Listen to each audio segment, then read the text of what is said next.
We're going to run the country until such time as we can do a safe, proper, and judicious transition. So we don't want to be involved with having somebody else get in, and we have the same situation that we had for the last long period of years. Late last night and early today, at my direction, the United States Armed Forces conducted an extraordinary military operation in the capital of Venezuela. Overwhelming American military power, air, land, and sea, was used to launch a spectacular assault. And it was an assault like people have not seen since World War II. It was a force against a heavily fortified military fortress in the heart of Caracas to bring outlaw dictator Nicolas Maduro to justice. This was one of the most stunning, effective, and powerful displays of American military might and competence in American history. And if you think about it, we've done some other good ones, like the attack on Soleimani, the attack on al-Baghdadi, and the obliteration and decimation of the Iran nuclear sites just recently in an operation known as Midnight Hammer,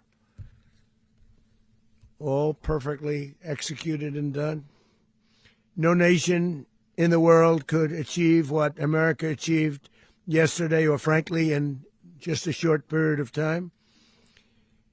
All Venezuelan military capacities were rendered powerless as the men and women of our military, working with U.S. law enforcement, successfully captured Maduro in the dead of night. It was dark.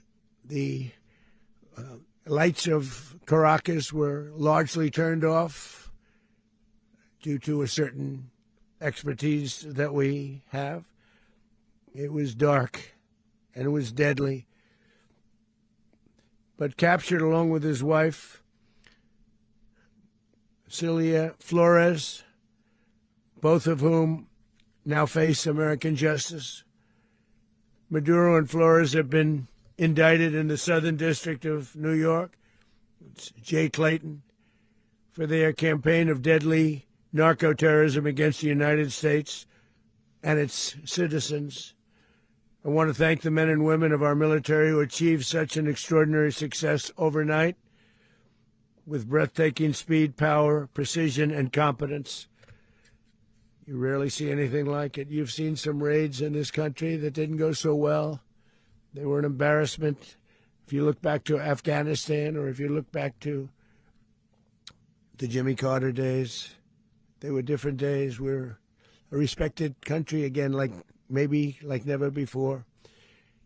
These highly trained warriors, operating in collaboration with U.S. law enforcement, caught them in a very ready position. They were waiting for us. They knew we had many ships out in the sea, just sort of waiting. They knew we were coming. So they were in what's called a ready position. But they were completely overwhelmed and very quickly incapacitated. If you would have seen what I saw last night, you would have been very impressed. I'm not sure that you'll ever get to see it, but it was an incredible thing to see. Not a single American service member was killed, and not a single piece of American equipment was lost. We had many helicopters, many planes, many people involved in that fight. But think of that, not one piece of military equipment was lost, not one service member was, more importantly, killed. The United States military is the strongest and most fearsome military on the planet by far, with capabilities and skills our enemies can scarcely begin to imagine. We have the best equipment anywhere in the world. There's no equipment like what we have, and you see that even if you just look at the boats. You know, we've knocked out 97% of the drugs coming in by sea. 90%. Each boat kills on average, 25,000 people. We knocked out 97%. And those drugs mostly come from a place called Venezuela. We're going to run the country until such time as we can do a safe, proper, and judicious transition. So we don't want to be involved with having somebody else get in, and we have the same situation that we had for the last long period of years. So we are going to run the country until such time as we can do a safe, proper, and judicious transition. And it has to be judicious because that's what we're all about. We want peace, liberty, and justice for the great people of Venezuela, and that includes many from Venezuela that are now living in the United States and want to go back to their country. It's their homeland. We can't take a chance that somebody else takes over Venezuela that doesn't have the good of the Venezuelan people in mind. We've had decades of that. We're not going to let that happen. We're there now, and what people don't understand, but they understand as I say this, we're there now, but we're going to stay until such time as the proper transition can take place. So we're going to stay until such time as we're going to run it, essentially, until such time as a proper transition can take place. As everyone knows, the oil business in Venezuela has been a bust, a total bust, for a long period of time. They were pumping almost nothing by comparison to what they could have been pumping and what could have taken place. We're going to have our very large United States oil companies, the biggest anywhere in the world, go in, spend billions of dollars, fix the badly broken infrastructure, the oil infrastructure, and start making money for the country.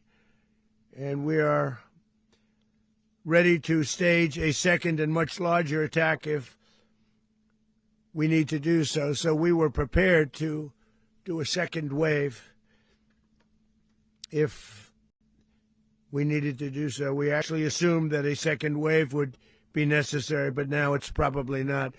The first wave, if you'd like to call it that, the first attack was so successful, we probably don't have to do a second, but we're prepared to do a second wave, a much bigger wave, actually.